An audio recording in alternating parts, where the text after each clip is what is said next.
What's in the box? What's in the box? Se7en wasn't just a psychological thriller that redefined the serial killer genre. It was a production nightmare that almost killed careers, broke bones, and forced actors to renegotiate contracts while covered in blood on set. Behind the rain-soaked streets and meticulously crafted crime scenes lurked a different kind of chaos. Studio executives fought tooth and nail to change the ending. Brad Pitt literally bled for his art. The sloth victim was asked to lose even more weight from his already skeletal 98-pound frame. And one actor showed up thinking he was playing a lawyer, only to find himself naked and drenched in fake blood. Today, we're diving deep into 20 weird facts about Se7en that reveal the brutal reality behind one of cinema's most perfect thrillers. Plus, stick around for our bonus fact at the end. It involves audience members swearing they saw something on screen that was never actually filmed. Ready to open this particular box? Let's go. Fact number 1. A record store employee created this masterpiece. Andrew Kevin Walker wasn't a Hollywood hotshot when he penned Se7en. He was a Penn State film graduate working at Tower Records in New York City, so depressed with his career prospects that he channeled his despair into a bleak script about a serial killer using the 7 deadly sins as inspiration. Walker was so satisfied with the outcome that he sent the script to professional writer David Cupp, who agreed to forward it to his agent. The result? New Line Cinema bought it immediately. But here's the kicker. After reading Walker's script, Coop told him he needed professional help.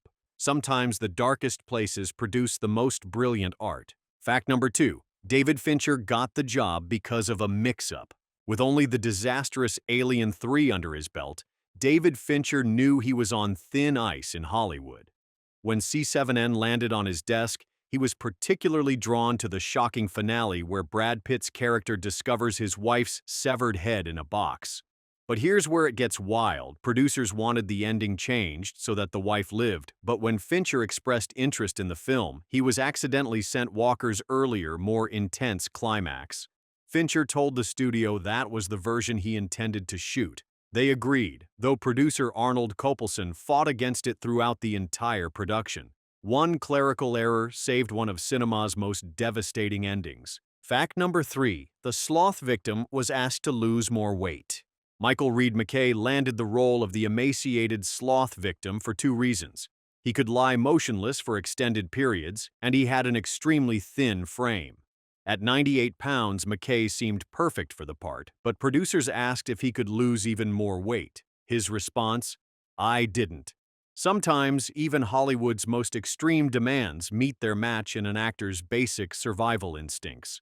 Fact number 4. The greed actor had no idea what he signed up for. Gene Borkan answered a simple casting call for a smarmy lawyer type. Nothing unusual there. It wasn't until he arrived on set that he realized he was going to spend his time naked, covered in blood, and acting like a corpse. The poor guy had to renegotiate his contract on the spot, demanding 5 times the Screen Actors Guild day rate of $522, plus a pair of underwear for modesty. Sometimes ignorance isn't bliss, it's expensive. Fact number 5. Brad Pitt literally bled for the role. During the intense chase sequence through rain-soaked alleyways, method acting took a dangerous turn. Pitt slipped while pursuing the killer and drove his arm straight through a car windshield. The resulting injury was so severe it severed a tendon and went down to the bone. Pitt had to wear a cast for the remainder of filming, which was written into the script. For scenes that took place before the chase, the actor had to carefully conceal his arm. Real blood, real pain, real commitment. Fact number 6. Most violence happens off-screen but feels brutal. Despite featuring some of cinema's most disturbing imagery, tortured corpses, bloated bodies, insect-infested remains, virtually all of the actual bloodletting in Se7en takes place before detectives Somerset and Mills arrive on the scene. The film's only on-camera murder is when Mills kills John Doe at the climax. Fincher understood that suggestion is more powerful than explicit violence. What we imagine is often more horrifying than what we see. Fact number 7. The revolutionary title sequence was created as filler.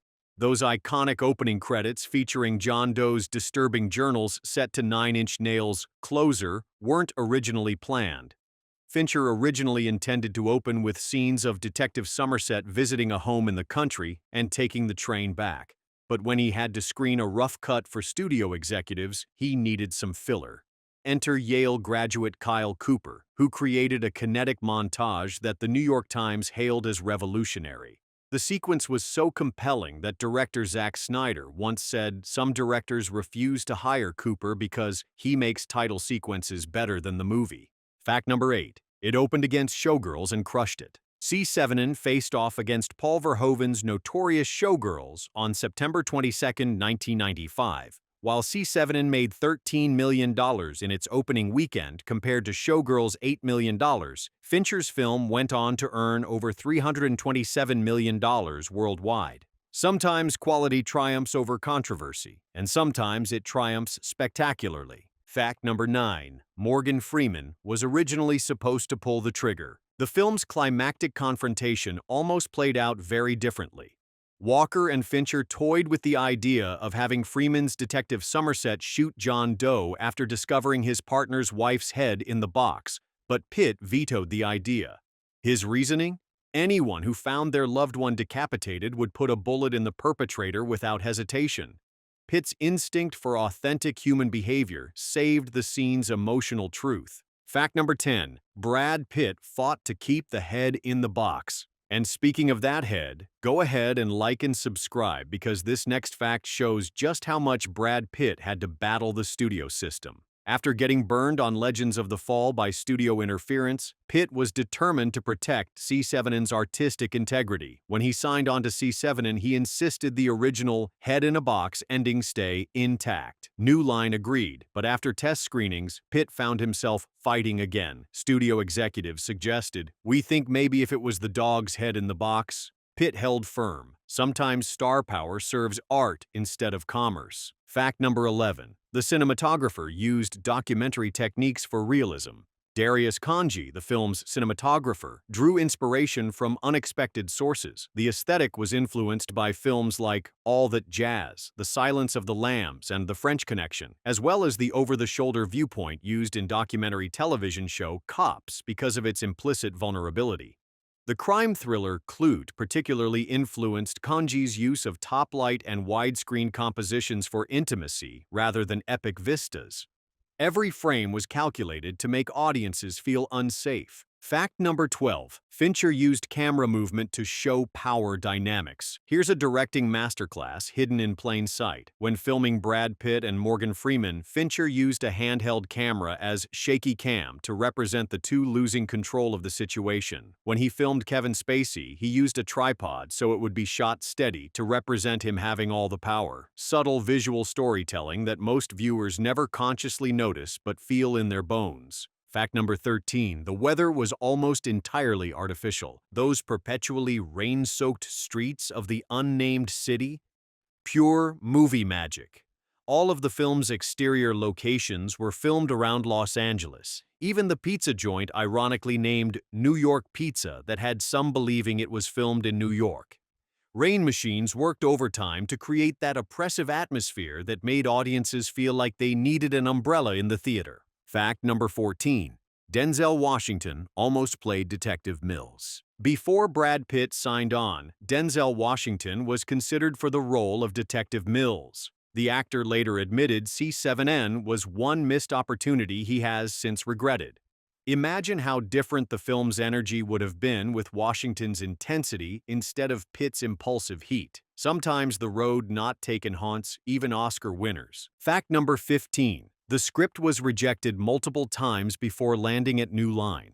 Walker's screenplay didn't find immediate acceptance in Hollywood. Multiple studios passed on the dark material before New Line Cinema recognized its potential. The rejection letters often cited the script as too dark and uncommercial. In an industry obsessed with happy endings, Se7en's unflinching bleakness was considered box office poison. Those studios learned a very expensive lesson about underestimating audience appetite for intelligent horror.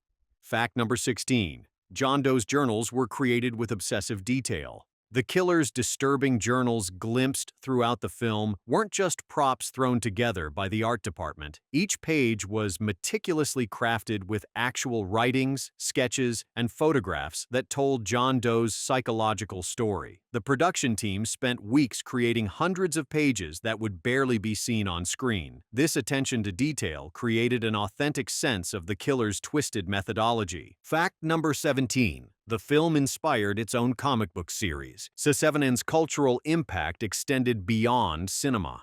In 2006, Zenescope Entertainment acquired a license to produce a 7-part limited series based on John Doe's fascination with the 7 deadly sins, with pages of the journal glimpsed in the film included. The comic lasted exactly 7 issues, a perfect echo of the film's thematic obsession with numbers. Fact number 18. The studio wanted a sequel despite the definitive ending. Hollywood's sequel machine never rests, even when faced with artistic finality. Despite the closed nature of the film's ending, Pitt's character is probably headed for either prison or a mental institution. New Line wanted to build on what they thought could become a franchise. They took a spec script called Solace about a psychic investigating a serial killer and tried to retrofit it for Morgan Freeman's Detective Somerset. The project never moved forward with Freeman, though Solace was eventually made with Anthony Hopkins in 2015. Fact number 19. The film's color palette was scientifically designed. Fincher and his team didn't just want Se7en to look dark, they wanted to create a specific psychological response. The film's color palette was deliberately desaturated, with bleach bypass processing used in post-production to create that sickly, oppressive tone. Every hue was calculated to make audiences feel diseased, trapped in John Doe's worldview. The result was a visual language that spoke directly to viewers' subconscious fears. Fact number 20. Real FBI profilers consulted on the script. To ensure John Doe's methodology felt authentic, the production consulted with actual FBI behavioral analysts who specialized in serial killer psychology. These experts helped refine the killer's motivations and methods, ensuring that his 7 deadly sins framework felt psychologically plausible rather than purely fantastical. Their input transformed John Doe from a movie monster into a chillingly believable predator. Bonus fact. Here's the most disturbing fact of all. Viewers came out of the film believing the severed head of Gwyneth Paltrow appeared on screen. It did not. Like Hitchcock's famous shower scene in Psycho, Se7en worked entirely on suggestion and audience imagination. Fincher explained to Playboy in 2014, "It worked on your imagination. We were in great shape and didn't have to show the head in a box." The director has gotten into arguments with people who swear they saw it. Sometimes the most effective horror is the horror we create in our own minds. Se7en stands as proof that the most memorable films often emerge from the most chaotic productions. From a depressed record store employee's dark imagination to a director's refusal to compromise his vision, from real injuries incorporated into the script to studio battles fought and won, every element of Se7en's creation was as intense as the final product. The film didn't just redefine the serial killer thriller, it showed Hollywood that audiences were hungry for intelligent, uncompromising cinema that respected their ability to handle complex emotions and moral ambiguity. In a world of test screenings and focus groups, Se7en dared to trust that viewers could walk out of a theater feeling disturbed rather than satisfied. What's your favorite behind-the-scenes fact about Se7en? Drop it in the comments, smash that like button if this video opened a box you weren't expecting, and subscribe for more deep dives into the chaotic reality behind cinema's greatest masterpieces. Because sometimes, what happens behind the camera is just as fascinating as what ends up on screen.